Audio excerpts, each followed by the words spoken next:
Facebook বীর কোনো বীর নয়, স্বৈরাচারের বীর্যপাত মাত্র।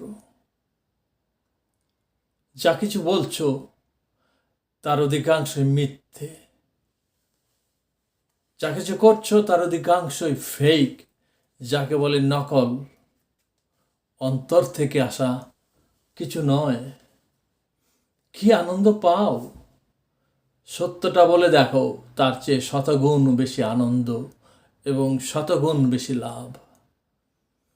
অভ্যেসবশত মিথ্যে বলার বদ অভ্যেস ছেড়ে দেওয়া বরং অনেক সোজা। খালি একবার চেষ্টা করে দেখো। ভনিতা করে রং টং মাখিয়ে শাউট করে কথা বলে সাময়িক যদিও বা কিছুটা অর্জন হয়,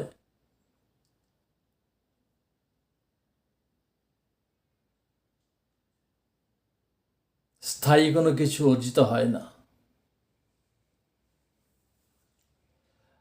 নেতা, পাতিনেতা, শায়ক, মাওলানা, শিক্ষক, গ্রামের মাতব্বর সকলে মিলে যে অস্বাস্থ্যকর এবং অরুচিকর পরিবেশ তৈরি করে ফেলেছ, তার থেকে মুক্তি খোঁজা শুরু করে দাও। অন্তত নাতি নাতনি এবং ভবিষ্যতের শিশুরা কিছুটা হলেও স্বস্তি পাবে। আন্ডাপাড়া ফেসবুক বীরেরা আজ মিডিয়ায় তোলপাড় করছে।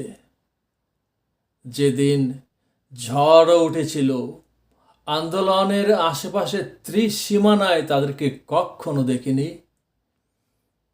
এরা বাণী চিরন্তনী লেখা কাগজে বীর। কাপুরুষতার একটা সীমা থাকা উচিত।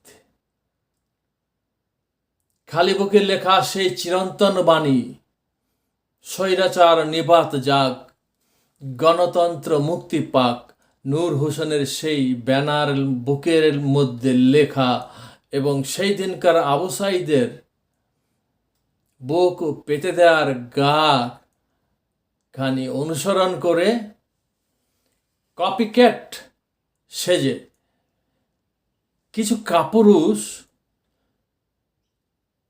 গ্রামীণ আন্ডাপাড়া যুবক সেটাকে অনুসরণ করে বৈষম্য বিরোধী আন্দোলনের সাথে একাত্মতা ঘোষণা করছে, কেবলমাত্র বিজয়ের পরের দিন হতে, আগের দিন হতে নয়। অতএব বীরত্বের সাইনবোর্ড তাদের জন্য নয়। এরা হলো নব্য সুবিধাবাদী। পুরনো কায়দা এবং স্টাইল, ক্ষমতার আশেপাশে ঘোরা, ক্ষমতার আশেপাশে ঘুরে কিছু সুবিধা নেওয়া তাদের এক অপচেষ্টা মাত্র। প্রগতিশীলরা তা ভালো করেই জানেন। প্রতিবিপ্লবের হামকি ধুমকি দেখিয়ে বিপ্লব ঠেকানো যায় না, এ হলো ইতিহাসের শিক্ষা।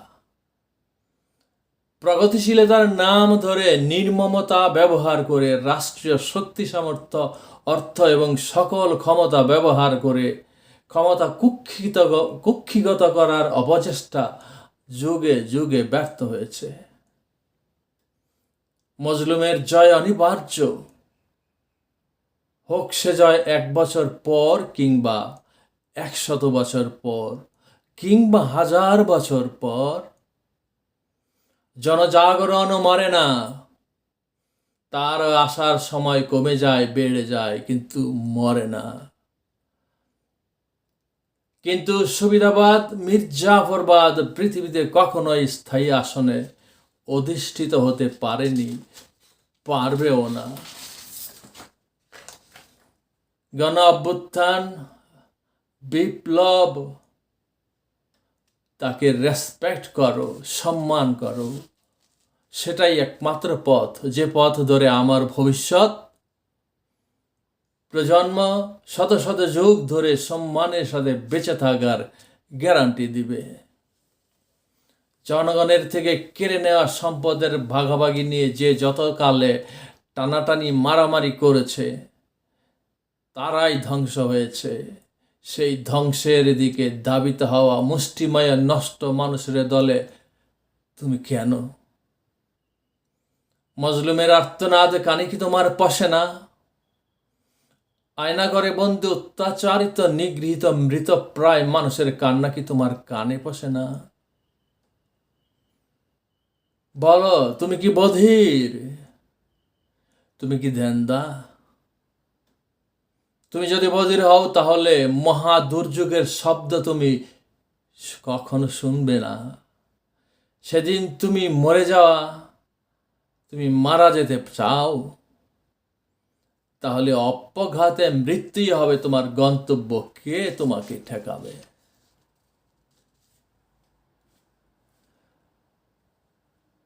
প্রতিবিপ্লবে যোগ দিতে যেও না,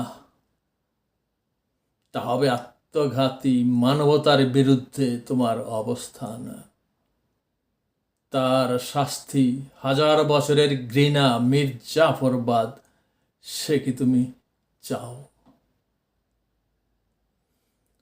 সাময়িক ক্ষুদ্র স্বার্থ বিসর্জন, সেটিকে মেনে নাও। অনাগত বহু প্রজন্ম শান্তি সুখে আদর্শ সমাজে বসবাস করবে, সে কি তুমি চাও না? আমি জানি তুমি সেটা চাও, আমি জানি তুমি ভালো মানুষ, কিন্তু তোমার ইগো, তোমার অহংকার এবং তোমার নষ্ট মত্তাদর্শ এবং অপরিপক্ক মস্তিষ্ক তোমাকে ঘুরিয়ে ফিরিয়ে কুপথে নিয়ে যাচ্ছে। সাবধান।